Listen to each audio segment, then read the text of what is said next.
They thought she didn't belong there, but they had no idea they were about to disrespect the one woman who could end every career in that room with a single sentence as Emily Carter stepped through the glass doors of the Sterling Grand, a five-star restaurant known for its velvet booths, crystal chandeliers, and a waiting list that stretched weeks long. Her worn white sneakers making soft echoes against the polished marble floor, while the golden light above reflected off polished silverware and tailored suits, creating a world that silently demanded status. And in that world, Emily did not fit, at least not at first glance. Her simple gray hoodie and faded jeans drawing subtle glances almost immediately, the kind of glances people think go unnoticed but never do. A hostess standing behind a sleek marble podium paused for half a second too long before offering a tight smile that didn't reach her eyes, her gaze flickering quickly over Emily from head to toe, measuring, calculating, dismissing, as a couple dressed in designer clothing walked in just behind her and were greeted instantly with warmth, their names recognized, their table prepared, their presence validated in seconds. While Emily stood there, unacknowledged, the air around her shifting in quiet judgment, the low hum of conversation blending with the faint clinking of glasses as nearby diners stole curious looks, some amused, others indifferent, but none stepping in, because moments like this were common in places like this, where appearances often spoke louder than truth. Emily didn't react. She didn't sigh or shift uncomfortably. She simply stood still, her posture relaxed, her eyes calm, taking everything in with a quiet awareness that didn't match the assumptions forming around her. A server passed by without making eye contact. Another whispered something under their breath that caused a soft chuckle from across the room.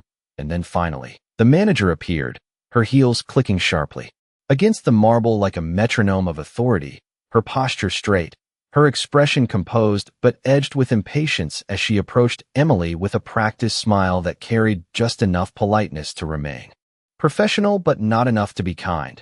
"Do you have a reservation?" she asked, though the tone suggested she already knew the answer. Emily met her gaze steadily and replied simply, "No, I don't."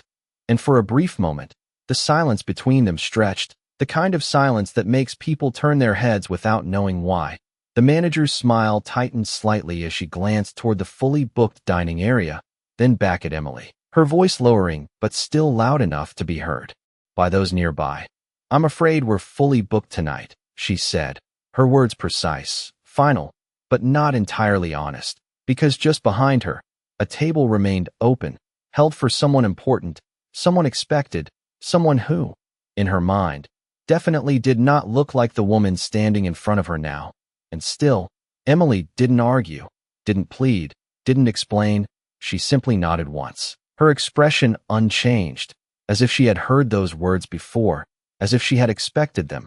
And in that moment, something almost imperceptible shifted in the room, a quiet tension, a subtle pause in the rhythm of the evening, like the air itself was waiting for something to happen, because what no one in that room realized yet, not the hostess, not the manager, not the diners watching with quiet curiosity, was that Emily Carter had not walked into that restaurant by accident. And the longer they kept looking at her like she didn't belong, the closer they were getting to a mistake they would not forget. The manager held her posture for a moment longer, as if waiting for Emily to turn away and disappear like most people did when quietly dismissed.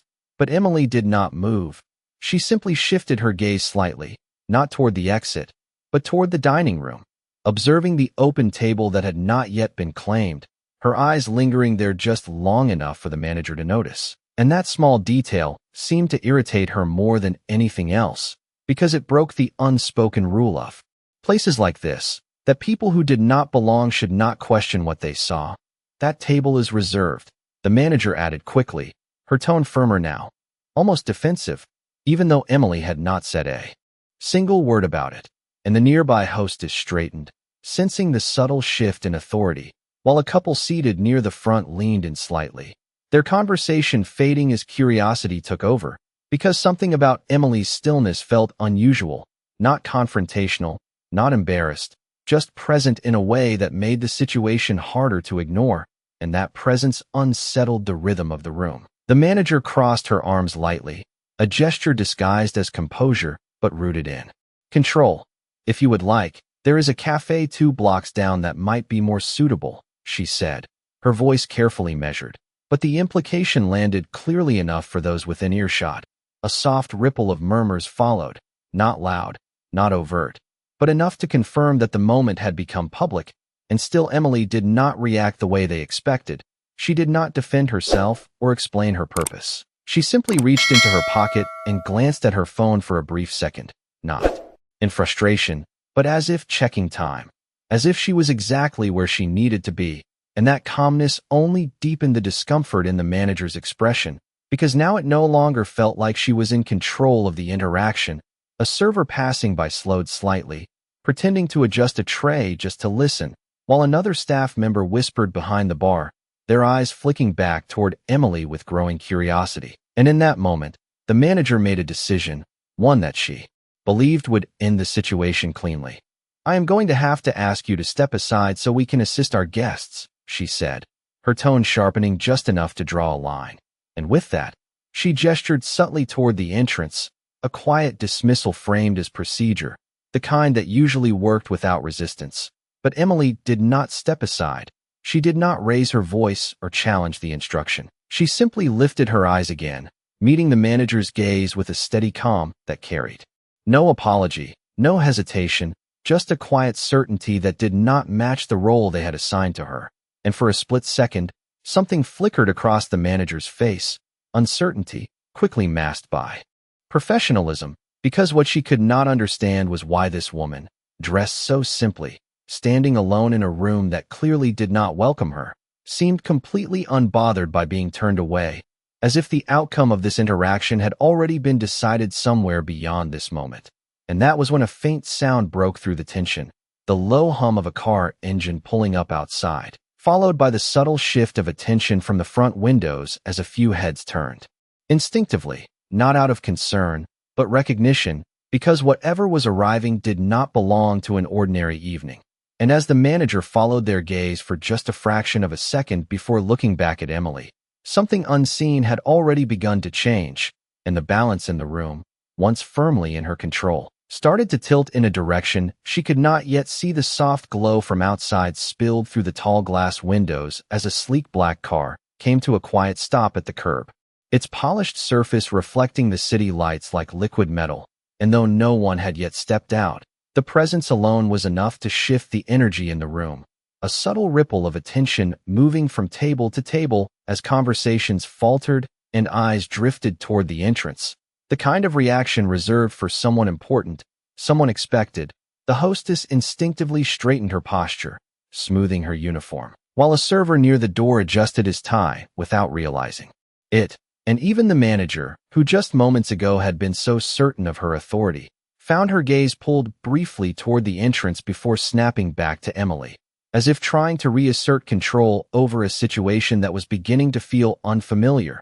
But Emily had already noticed, not just the car, but the change it caused, the slight hesitation in the manager's voice, the way the staff's attention fractured. And yet she remained exactly where she was, unmoved, her calm now carrying a quiet weight that had not been there before, as if the room itself was beginning to revolve around her stillness rather than dismiss it.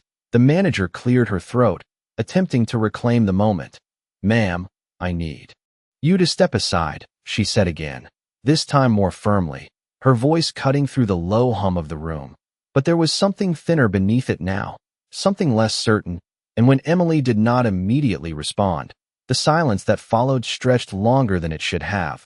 Long enough for the nearby diners to fully turn their attention toward the exchange, long enough for the staff to pause just slightly in their movements, as if everyone sensed that something was about to happen but could not yet see what it was. And then the door opened, not loudly, not dramatically, but with a quiet precision that seemed to carry more authority than any raised voice. A man stepped inside, tall, sharply dressed, his presence composed yet unmistakably commanding.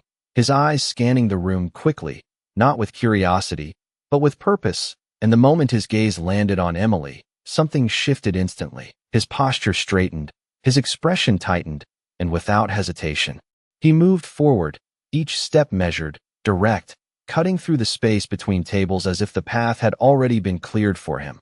The manager noticed him approaching and instinctively adjusted her tone, preparing to greet what she assumed was a high-value guest, her professional smile returning in a practiced motion. But before she could speak, he stopped just a few feet away from Emily, his attention completely bypassing the manager as if she were no longer part of the moment, and for a brief second, the room held its breath, because the way he looked at Emily did not match the way everyone else had been looking at her. There was no dismissal in his eyes, no uncertainty, only recognition, and something deeper, something that carried the weight of consequence. His voice, when he spoke, was calm but edged with urgency. "Miss Carter," he said, and the name landed differently in the air, sharper, heavier, drawing immediate attention. "We have been trying to reach you." And just like that, the fragile assumptions that had filled the room began to crack. The manager's smile faltered mid-expression, her eyes darting between the man and Emily, confusion surfacing as realization struggled to catch up, while the hostess froze completely, her hands gripping the edge of the podium, and Emily finally moved, not stepping back, not stepping aside, but turning slightly toward the man, her posture unchanged, her voice quiet but steady. "I wanted to see things for myself," she replied, and there was no explanation beyond that, no need, because the way the man nodded immediately, the way his expression shifted from urgency to concern, said more than any introduction could have.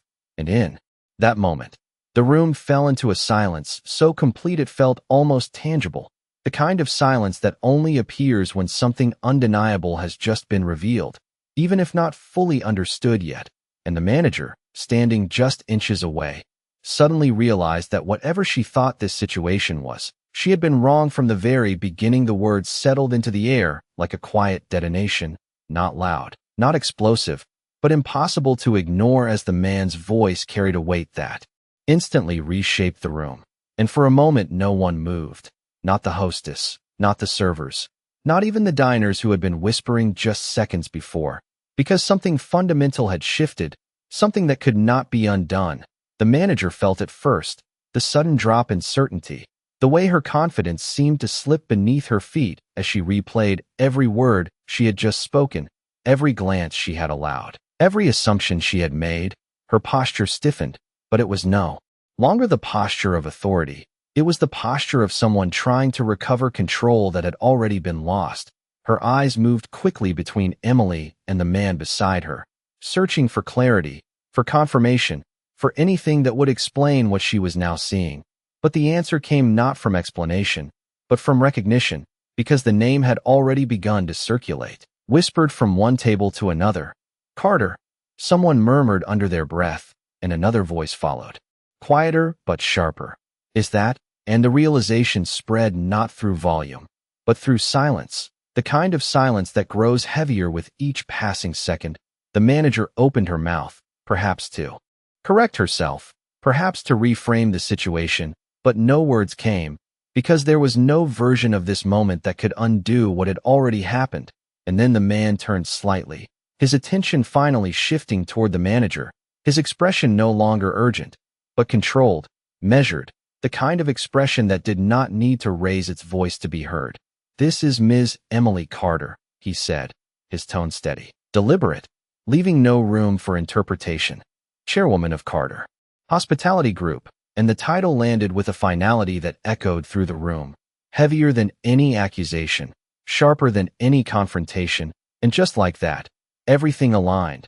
The open table, the reserved space, the car outside, the tension in the air, all of it connected in a single, undeniable truth, and the room responded the only way it could.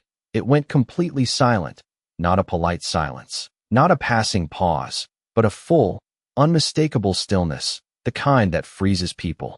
Mid-thought, mid-breath, mid-movement, the hostess's hands tightened around the podium, her knuckles pale. A server near the bar lowered his gaze immediately, as if eye contact itself had become too much, and the diners who had been watching now looked away, suddenly aware that they had been part of something they did not understand. The manager stood there, just inches away from Emily, but the distance between them had become immeasurable, her earlier confidence replaced by something far more fragile. Her voice, when she finally found it, was softer, uncertain. I was not aware, she began. But the words sounded hollow even to her own ears, because awareness was never the issue, and Emily did not interrupt her, did not raise her voice, did not step forward or step back. She simply looked at her, calm, steady, her expression unchanged, and that calm carried more weight than any reaction could have, because it made everything else in the room feel louder, more exposed, more undeniable. The manager's gaze dropped for a fraction of a second, just enough to reveal what she was trying to hide. The realization that this moment was not just a mistake, it was a reflection, and Emily finally spoke, her voice quiet, controlled, but unmistakably clear. "You were aware," she said, and the simplicity of those words cut deeper than any accusation, because they did not challenge what had happened, they defined it. And in that moment, no one in the room could look away from the truth that had just been placed in front of them. The weight of her words lingered in the air long after she spoke, not because they were loud, but because they were undeniable, and for a moment no one in the room knew how to respond. The manager stood frozen, her earlier authority completely unraveled, her mind racing to find something, anything that could repair what had already been exposed. But there was nothing left to adjust, no tone to soften, no explanation that could rewrite the past few minutes, because the truth had already settled into every corner of the room, visible in the lowered eyes of the staff, in the rigid stillness of the hostess, in the quiet discomfort of the diners who had witnessed it all unfold. And Emily did not press further. She did not repeat herself or demand a response. She simply allowed the silence to do what it was meant to do, to reveal, to settle, to make space for understanding that could not be forced. The man beside her remained still, his presence now calm but watchful, as if he knew this moment did not require interruption, it required clarity. And slowly, the manager straightened, not in confidence, but in recognition of what had to come next. Her voice, when she spoke again, was careful, stripped of the sharp edges it had carried before. "Miss Carter, I sincerely apologize," she said, each word deliberate, measured. But even as she spoke, it was clear the apology was not enough, not because it lacked sincerity, but because it came too late to change the truth of what had already been revealed. Emily watched her quietly, her expression unchanged, not cold, not angry, just steady, and that steadiness made the moment heavier, because it offered no resistance, no release, only reflection.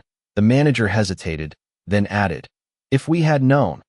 But the sentence faltered before it could finish, because even she could hear the flaw in it.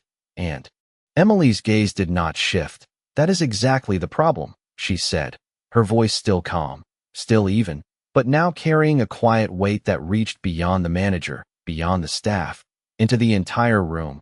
"You should not need to know." And those words did not rise, they did not echo, but they landed with a finality that no one could ignore, because they spoke to something deeper than policy, deeper than procedure, something that had been present long before Emily walked through the door. The room remained still, the kind of stillness that does not come from fear, but from realization. The hostess looked down, her earlier dismissal now replaced with something closer to understanding. A server near the bar exhaled slowly, as if releasing a tension he had not recognized until now, and the diners, who had once been passive observers, now avoided each other's eyes, aware that they had all been part of a moment that carried more meaning than they had expected. The manager lowered her gaze for a brief second, then lifted it again. But this time there was no pretense, no attempt to reclaim control, only acknowledgement, and Emily finally shifted slightly, not away, not forward, but just enough to signal that the moment had reached its turning point. "I came here to see how things are run when no one is watching," she said, her voice soft but clear. "Now I have." And there was no anger in her tone, no threat, just a statement that carried its own consequence. The man beside her nodded almost imperceptibly, understanding exactly what those words meant, and in that moment, the outcome was already decided, not through raised voices or dramatic gestures, but through something far more powerful, clarity. And as the silence slowly began to loosen its grip on the room, it was no longer the same silence as before. It was no longer filled with judgment or dismissal. It was filled with something else, something heavier, something that would not fade as easily, because what had been revealed in that room was not just who Emily Carter was, but what had been missing long before she arrived. The silence did not break all at once. It unraveled slowly, like a room relearning how to breathe. But nothing returned to the way it had been before, because once clarity enters a space built on assumptions, it does not leave quietly, and Emily could feel it in the way the staff moved now. More careful, more aware, the invisible hierarchy that had once guided every glance and every decision suddenly exposed for what it was: fragile, flawed, and entirely dependent on perception. The manager stood still for a moment longer, then took a small step back, not as a gesture of defeat, but as an acknowledgement that the moment no longer belonged to her. Her voice, when she spoke again, was softer, stripped of authority. "We would like to offer you a table immediately," she said, gesturing toward the very table that had been denied just minutes earlier. But even as the words left her mouth, it was clear that this was no longer about seating, no longer about service, because the meaning behind the offer had changed, and Emily understood that instantly. She glanced briefly toward the table, then back at the manager, her expression steady, thoughtful, as if weighing something far more significant than a place to sit. And then she spoke, her voice calm, measured. "I am not here for a table," she said, and the simplicity of that sentence shifted the room once again, because it removed the last illusion that this moment could be resolved through hospitality alone. The manager's hand slowly lowered, her gesture unfinished, and for the first time, there was no attempt to recover, no attempt to redirect, only listening. Because whatever came next mattered more than any correction she could offer. Emily took a small step forward, not closing the distance, but redefining it, her presence now undeniable in a way that had nothing to do with title or status. "This place represents something larger than a dining room," she continued, her gaze moving briefly across the staff, not accusing, not harsh, but clear. "It reflects what we allow, what we overlook, and what we choose to value." And as she spoke, the room seemed to lean into her words, not physically, but in attention, in awareness, in the quiet recognition that this was no longer a single interaction, it was a mirror, and no one could look away from it. The man beside her remained silent, his role now fully understood, not as authority, but as witness, and the hostess, who had once avoided eye contact, now stood still, listening with a focus that had not been there before.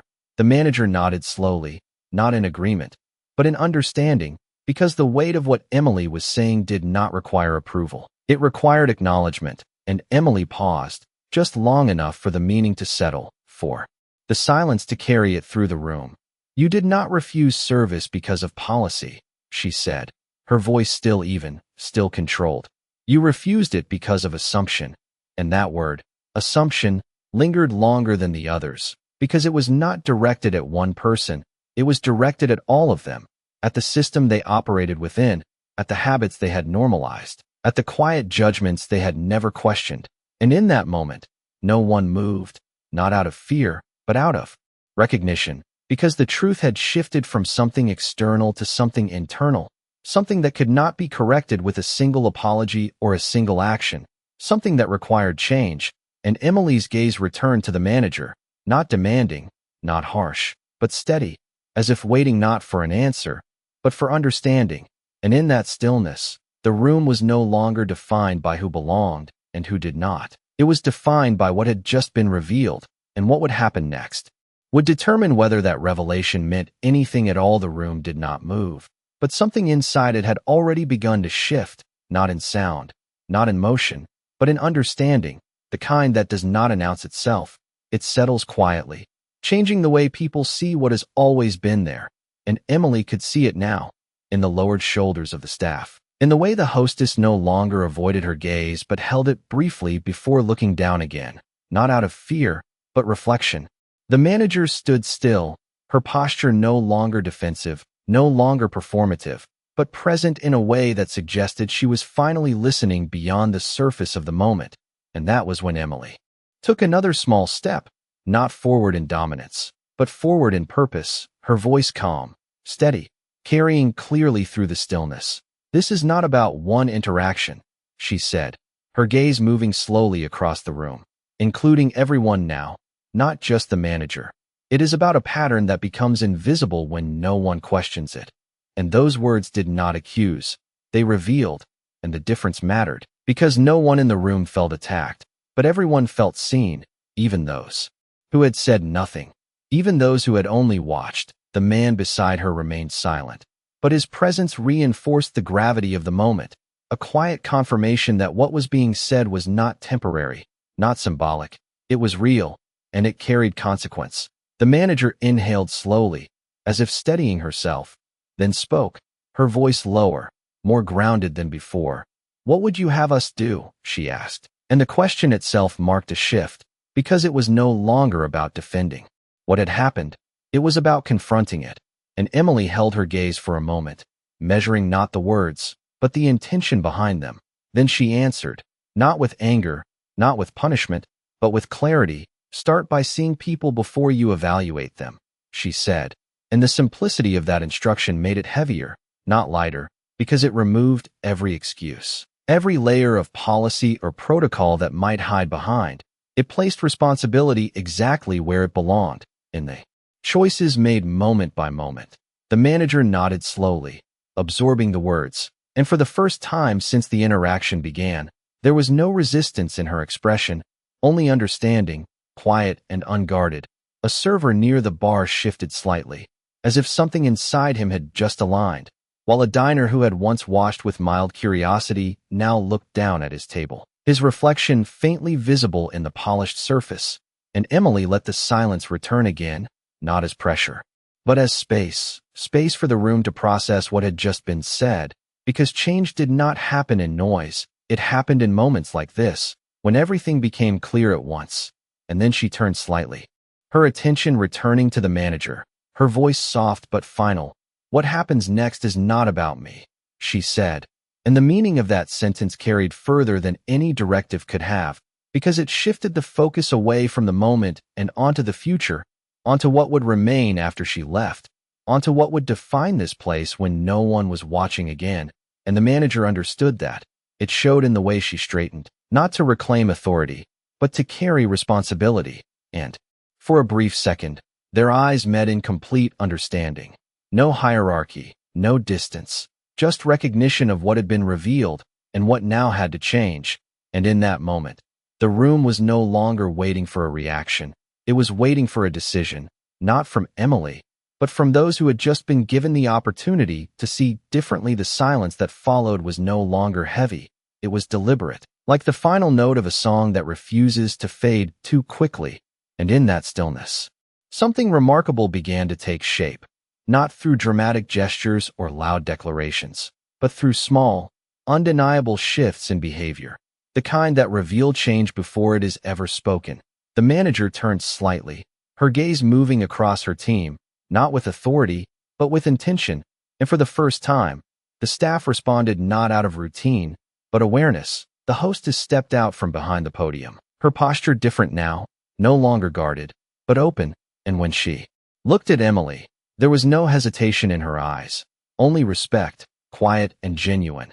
A server near the bar set down his tray with careful precision, as if even the smallest action now carried weight, and the room, once filled with subtle judgment, now held something entirely different, accountability, not forced, not imposed, but understood. The manager took a breath, then spoke, not to defend, not to explain, but to act. "We will be reviewing our entire service protocol," she said, her voice steady, but no longer performative, effective immediately.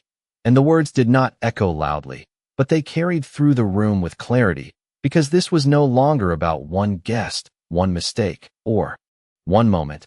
It was about what this place would represent moving forward. The man beside Emily gave a slight nod, acknowledging the shift, but he did not speak, because this was not his moment, and it was not Emily's either. It belonged to the people who had just been given the chance to change. And Emily watched quietly, her expression unchanged, but there was something softer now in her gaze, not approval, not satisfaction, but recognition, the kind that comes when something real begins to take root. The manager turned back to her, her voice quieter now, but grounded. "This will not happen again," she said, and for the first time, It did not sound like a promise meant to fix the moment.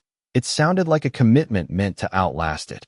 Emily held her gaze for a second longer, then gave a small, almost imperceptible nod, not as acceptance, but as acknowledgement, because she understood something the rest of the room was only beginning to realize. That change is not proven in words. It is proven in what happens when no one is watching, and slowly, the tension that had once defined the space began to dissolve, not into relief, but into something steadier, something more grounded. The diners returned to their meals, but their conversations were quieter now, more thoughtful. The staff resumed their duties, but their movements carried intention, and the room, once driven by perception, now felt anchored in something more real. And Emily finally turned toward the door, not in dismissal, not in triumph, but in quiet conclusion, her steps measured, unhurried, as if the outcome had never been in doubt. The man moved with her, opening the door without a word, and as she stepped back into the evening air, the city lights reflecting softly against the glass behind her, the room she left behind was no longer the same place she had walked into, because what had changed was not the decor, not the lighting, not the service. It was something far less visible, but far more important. And as the door closed gently behind her, the silence that followed inside was no longer filled with uncertainty. It was filled with understanding, the kind that does not need to be announced, because it will be remembered. In every decision that follows, the night air outside felt cooler, quieter, as if it carried none of the tension left behind inside those polished walls.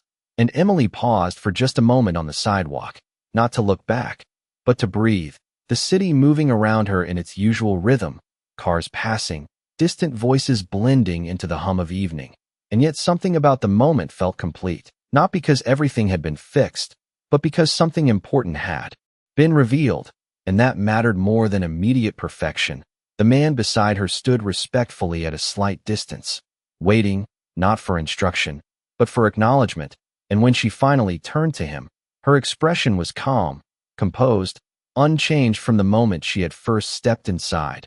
"It was exactly what I expected," she said quietly, and he nodded, not surprised, because he had seen it too, the patterns, the assumptions, the quiet decisions made without thought.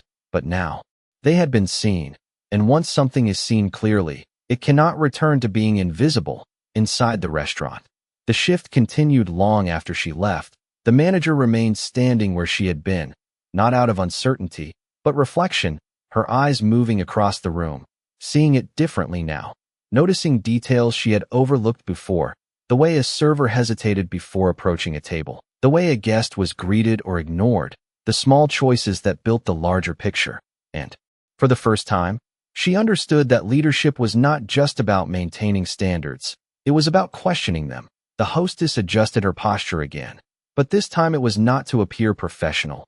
It was to be present, her next interaction with a guest slower, more intentional, her smile no longer automatic, but real.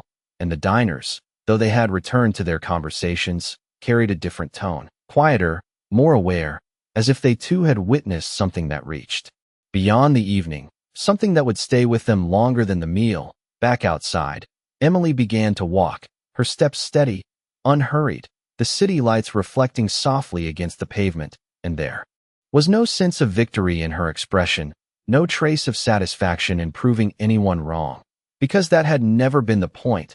The point had been to see, to understand, to reveal, and now that it had been done, there was nothing left to prove, only something left behind, something that would either grow or fade depending on the choices made after she was gone.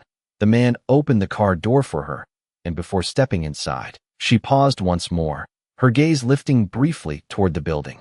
Behind her, not with judgment, not with resentment, but with quiet expectation, because change is never guaranteed, it is chosen again and again, in moments when no one is watching.